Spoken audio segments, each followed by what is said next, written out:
রাজ্য জুড়ে অধিকাংশ আইসিডিএস সেন্টারে দিদিমণিদের বিরুদ্ধে অসংখ্য অভিযোগ। ঠিক তেমনি বনগাঁ ব্লকের গঙ্গানন্দপুর গ্রাম পঞ্চায়েতের পাঁচপোতা গ্রামের 128 নম্বর আইসিডিএস সেন্টার, ওই সেন্টারে দিদিমণি কাননবালা, তার বিরুদ্ধে ওই সেন্টারের ছাত্রছাত্রীদের অভিভাবকরা তারা কি বলছেন, আর ওই সেন্টারে দিদিমণি কাননবালা দেবী তিনি কি বলছেন শুনুন। প্রথম যে অভিযোগ, খাবারের এত নিম্ন, যা মানে ছাগল বা গরু ছাগলেরও দেওয়া যায় না, এরম ধরনের খাবার উনি পরিবেশন করে।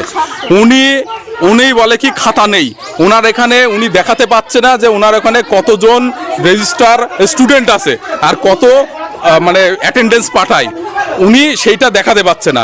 উনি দোহাই দিচ্ছে কি যে ডিমের দাম বেশি, তাহলে উনি কি 5 জন 7 জন 10 জন যেদিন আসে সেদিন কি ওই 5 জন 10 জনই কি অ্যাটেন্ডেন্সটা দেয়? উনি তো টোটালটা দেয়, তাহলে সেই হিসাবেই তো টাকাটা আসে। তাহলে সেই টাকাটা কোথায় যায়? আর শুধু তো শুধু ডিমের সাথে না, সেইটা সব কিছুর সাথে ক্যালকুলেশন হবে, চাল ডাল সব কিছুর সাথে, সেগুলো কোথায় যায়? এমনকি জ্বালানির সঙ্গে হয়। আচ্ছা, এটা খাবারের মানের কথা গেল। আচ্ছা, উনার পঠন পাঠনের একটা পদ্ধতি থাকা উচিত, ঠিক আছে? সেই পঠন পাঠনে উনি একটুও ফলো করে না। আমার মেয়ে পড়ে, আমি 2-1 দিন এখানে এসেছি, সেখানে পড়াশুনোর কোয়ালিটি কি দেখেছি যে সবাই গার্জেনরা বসে আছে, যার গার্জেনরা তারা সবাই যে যার মতো পড়াচ্ছে, উনি মোবাইল নিয়ে চুপ করে বসে ঘাটছে, দেখছে, আর ওইসব কিছুই না।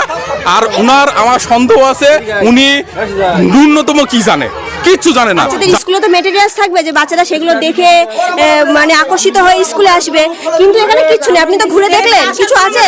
এটা বলুন বা স্কুলটা রংচং করে এইসব দেখে তো বাচ্চারা আসবে, কিচ্ছু নেই। আমরা বলে কি আমরা উপরে বলি, আসে না, তাহলে বাচ্চারা কি আকর্ষণে আসবে স্কুলে? ছোট ছোট বাচ্চারা তো সেই আকর্ষণে স্কুলে হচ্ছে ঠিক মতন ডাল দেয় না, ঠিক মতন চাল দেয় না, যাই হোক করে রান্না করে সবজি দেয় না। প্রত্যেক দিন খিচুড়ি, একদিন তো ভাত হওয়ার কথা, একদিন সবজি হওয়ার কথা, প্রত্যেক দিন খিচুড়ি। সিদ্ধ করে না ভালো করে, আস্তে আস্তে থাকে একদম। হচ্ছে আমি প্রায় দিন এসে বলি যে হচ্ছে ভালো করে একটু রান্না করেন, প্রায় দিন এসে বলি রাঁধুনি দিদি ভালো করে ঘুরতেও চায় না, ভালো করে রান্না করতেও চায় না। এখানে স্কুলের খাওয়া দাওয়ার কোয়ালিটি খারাপ, খেতে দেয় না বাচ্চাদের। একদিন যদি হয় তা পরের দিন আর দেবে না, বলবে যে আজকে এই সমস্যা, ওই সমস্যা হচ্ছে, রান্না বন্ধ, ডিম সিদ্ধ হবে না, কাঁচা ডিম নিয়ে যাও। খাবারের মধ্যে কাঁচা ডিমই দিয়ে দেবে।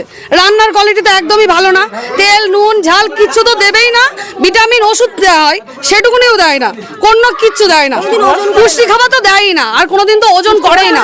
আর বাচ্চাদের বাচ্চাদের পড়াশোনা করায়ও না। আর বাচ্চাদের মায়েদের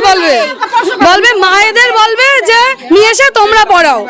একটা যে প্রার্থনা করানো, যে আমাদের যে বাচ্চাদের স্কুলে এসে প্রার্থনা করানো, ব্যায়াম করানো, কোনো কিচ্ছু করায় না, কিচ্ছু না, কিচ্ছু নিজেই পারে না।